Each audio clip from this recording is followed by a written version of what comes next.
King Rahmanuk datang. Hong Sirep bau.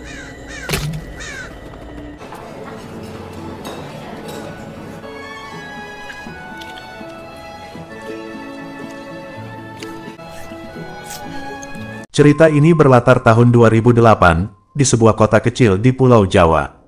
Cerita dibuka dengan suasana mencekam, sebuah rumah tua yang sepi, gelap gulita, dan dikelilingi keheningan malam. Di belakang rumah itu, berdiri sebuah bangunan tua yang tampak angker. Di sanalah terlihat seorang ibu bernama Sudarsi, tengah menumbuk lesung di tengah malam. Rupanya Sudarsi sedang membuat sambal, tapi bukan sambal biasa. Sambal itu ia campur dengan daging burung gagak, bahan yang tak hanya haram, tapi dipercaya membawa kutukan. Sambil mengaduk sambal tersebut, Sudarsi melafalkan mantra dalam bahasa Jawa kuno. Lalu, keesokan harinya, sambal terkutuk itu dihidangkan di restoran ayam goreng miliknya. Anehnya, para pembeli menyukainya. Restoran Sudarsi pun tak pernah sepi, selalu ramai, seolah ada daya tarik tak kasat mata yang membuat orang ketagihan. Suaminya, Yadi, merasa bangga. Mereka tertawa di dapur, mengenang bagaimana selama bertahun-tahun berhasil menipu warga sekitar.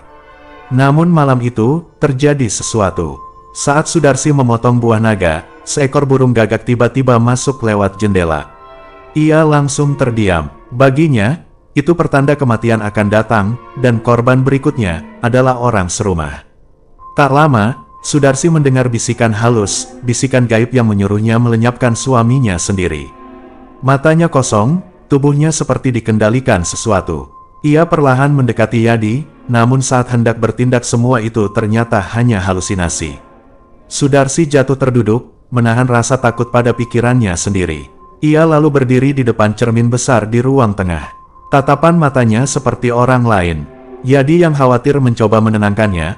Namun saat ia menyentuh bahu istrinya, Sudarsi mendadak kerasukan. Maya, Wulan,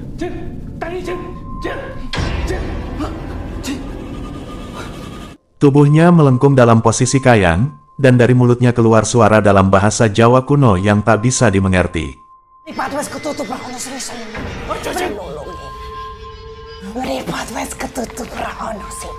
Yadi terpaku. Apa yang sebenarnya terjadi dengan istrinya? 2 tahun berlalu sejak malam mengerikan itu. Kini Yadi tinggal di rumah sakit jiwa. Ia kehilangan akal sehat akibat terlalu sering melihat istrinya kesurupan setiap hari. Yang merawatnya adalah Pak Roni, kakak iparnya yang juga seorang dokter. Dan hari itu, Yadi dinyatakan cukup stabil untuk pulang. Di rumah, ia disambut hangat oleh kedua anak perempuannya, Maya dan adiknya, Wulan. Ternyata selama ini merekalah yang merawat ibunya yang sakit. Setiap kali Pak Roni bertanya soal kondisi Sudarsi, Maya hanya bisa menggeleng. Tak ada perubahan. Pak Roni pun hanya bisa prihatin, apalagi saat ia ingin masuk menjenguk Sudarsi, sang istri menelepon dan menyuruhnya segera pulang. Rupanya, istri Roni tak pernah suka keluarga Sudarsi. Rasanya Pade harus pulang sekarang. Malam pun tiba. Saat makan malam, Yadi bertanya, "Ibu kemana? Kok nggak ikut makan?" Maya terdiam. Ia tahu, ayahnya belum sepenuhnya sembuh. Malam itu, Yadi masuk ke kamar istrinya. Anehnya, Sudarsi tampak sehat dan cantik seperti dulu. Ia bahkan mengajak Yadi berdansa. Di matanya, itu seperti mimpi indah yang nyata. Namun di sisi lain, Maya yang tengah tidur tiba-tiba terbangun. Ia mendengar suara gaduh dari kamar ibu. Yang selalu di hati, setiap waktu ku nanti, kau pujaan hati, sang pelita.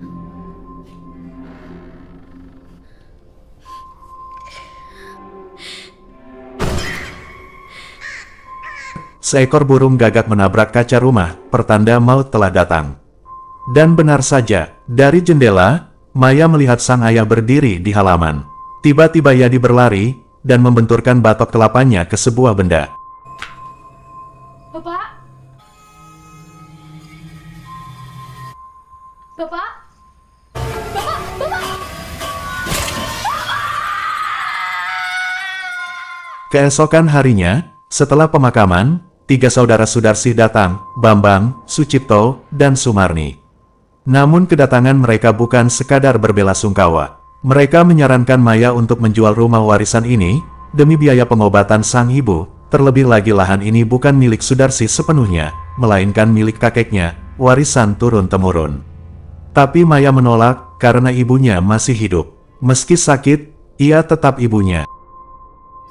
Itu urusan keluarga aku, Pak Le. Sabar, tenang. Maya ki atos tenan kok, ang piye nek koyo ngene iki. Malam harinya, hujan kembali turun deras. Petir menyambar, lampu rumah padam, dengan lentera di tangan, Maya berjalan menyusuri lorong gelap. Saat itulah ia melihat seekor burung gagak muncul lagi. Dan tak lama kemudian, sosok ayahnya muncul di jendela dengan wajah menyeramkan.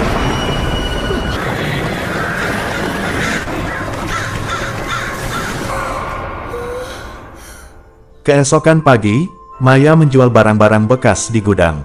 Uang hasilnya akan digunakan untuk bertahan hidup. Tapi ada satu benda yang tak boleh dijual, lesung milik ibunya, benda yang jadi awal dari segalanya. Sama ini saya berani 5 juta, Pak. Dharma. Tidak bisa, Pak. Ini barang kesayangan ibu. Saat hendak memandikan ibunya, Maya menemukan luka di bagian punggung Sudarsi. Ia langsung menelepon Pak Roni agar membawakan obat. Ketika Roni datang dan masuk ke kamar Sudarsi, ia kaget melihat sesuatu. Cermin besar itu masih ada di sana, dan disitulah semuanya akan terungkap. Ada hubungannya sama cermin itu. Kingin nopo, Pak De? Dulu, Yangkung mempunyai 3 istri. Pak Roni akhirnya mulai membuka tabir gelap keluarga mereka. Dulu, kakek Maya yang mereka panggil Yangkung memiliki 3 istri. Dari istri pertama bernama Eyang Titi, lahirlah Sudarsi. Lalu dari istri kedua, Eyang Sumini, lahir Sumarni, Bambang, dan Sucipto. Dan dari istri ketiga, Eyang Tumira, lahirlah Roni sendiri. Namun semua berubah sejak 2 istri mudanya meninggal secara misterius. Ternyata, Yangkung telah melakukan pesugihan, ia memelihara makhluk halus bernama Prewangan, demi kesuksesan usahanya. Tapi, Prewangan itu haus tumbal, dan tumbal yang diminta, adalah keluarga yang paling ia sayangi. Setelah istri ketiganya, Tumira, menjadi korban, barulah Yangkung sadar, ia telah melakukan dosa besar. Apalagi saat Roni kecil sempat memohon padanya agar menghentikan semuanya. Akhirnya, Yangkung mencoba memutus perjanjian, tapi ia malah menghilang secara misterius, tubuhnya lenyap di dalam lesung, tersedot lewat cermin yang terkutuk. Sejak saat itu, Prewangan terperangkap dalam cermin tersebut dan tidak lagi mengganggu, hingga sekarang. Pak Roni menduga, cermin itu telah kembali aktif, menjadi sumber malapetaka yang menimpa Maya dan keluarganya. Ia pun meminta Maya segera memindahkannya ke gudang, atau setidaknya menutupnya dengan kain putih. Balane, kekayaan. Halo? Iya, sebentar lagi saya pulang ya. Iya, cerminnya ditutup. Namun keesokan harinya, Maya belum sempat melakukan apapun. Saat hendak membersihkan luka di punggung ibunya, ia melihat bayangan sosok mengerikan. Dari dalam cermin, Prewangan itu sedang menjilati luka Sudarsi. Maya panik, mencoba menghubungi Pak Roni, tapi nomor ponselnya tidak bisa dihubungi. Tiba-tiba, Wulan berlari menuju kamar ibu. Saat mereka sampai, ibunya terlihat sehat kembali, bahkan meminta kebaya hijau kesayangannya.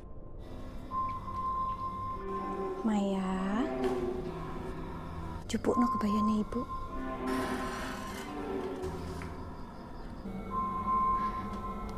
Ketika Maya melepas baju ibunya untuk berganti pakaian, ia terkejut. Lukanya sudah sembuh sempurna. Tampaknya, Prewangan telah menyembuhkan ibunya, dengan syarat yang belum diketahui. Ibu pengen ngaca.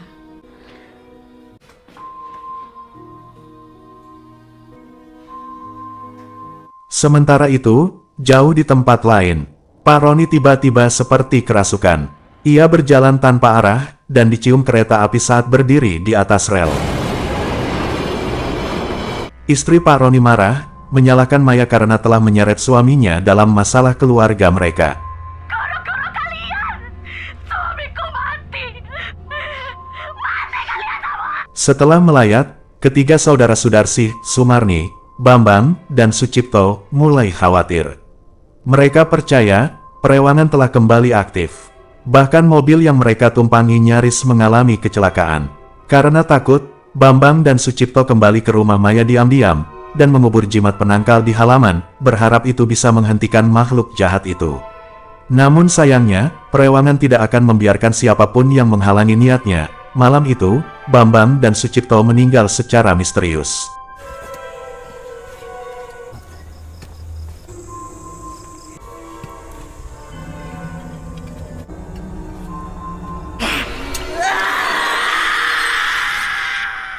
Keesokan harinya, Maya mulai menutup cermin dengan kain putih. Lalu malam harinya, saat tengah tidur, Maya terbangun karena suara aneh. Dan ia menemukan seekor burung gagak meninggal di bawah bantalnya.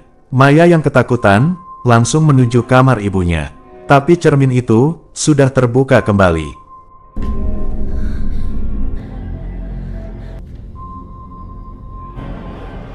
Maya bergegas membawa cermin ke halaman dan mencoba memecahkannya, tapi kaca itu tidak bisa dihancurkan.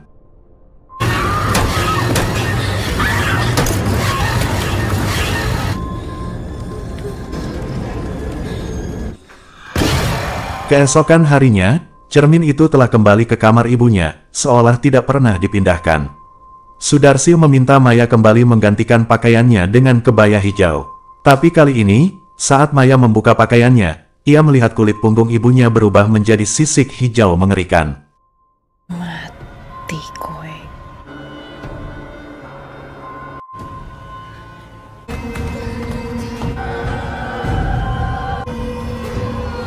Maya segera mengajak Wulan kabur menuju rumah Bibi Sumarni. Namun di tengah jalan, mereka dihadang oleh seorang nenek pengemis.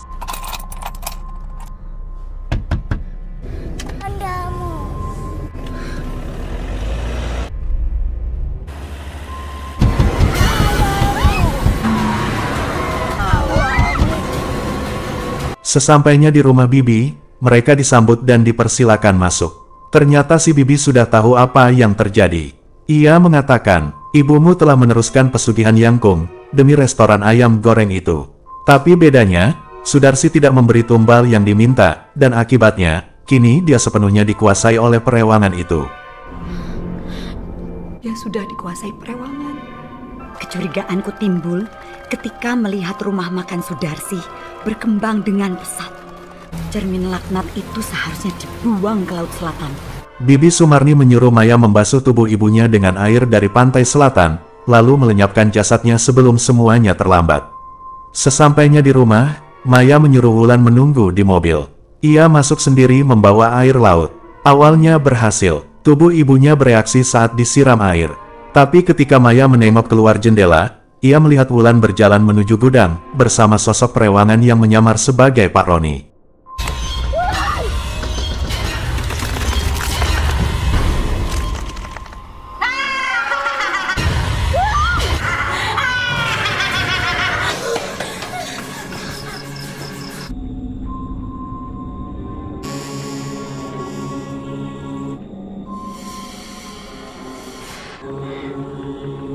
Di dalam gudang, Wulan sudah berada di dalam lesung.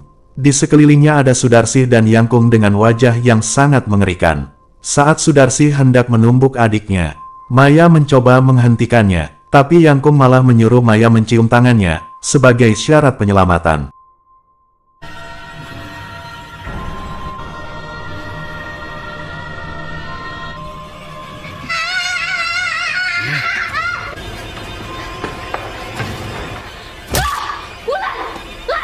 Wani kowe karo ibumu.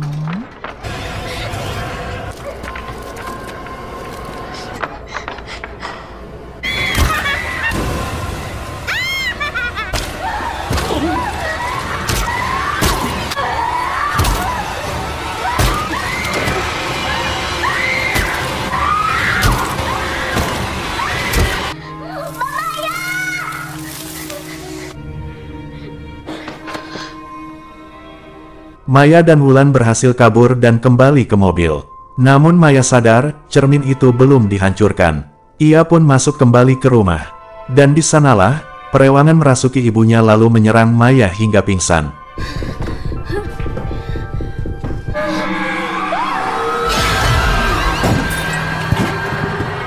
Wulan mendengar keributan, segera masuk dan melihat kakaknya hampir dilenyapkan perewangan. Tanpa pikir panjang, Wulan melempar lentera ke arah ibunya. Api menyambar, dan perewangan lenyap.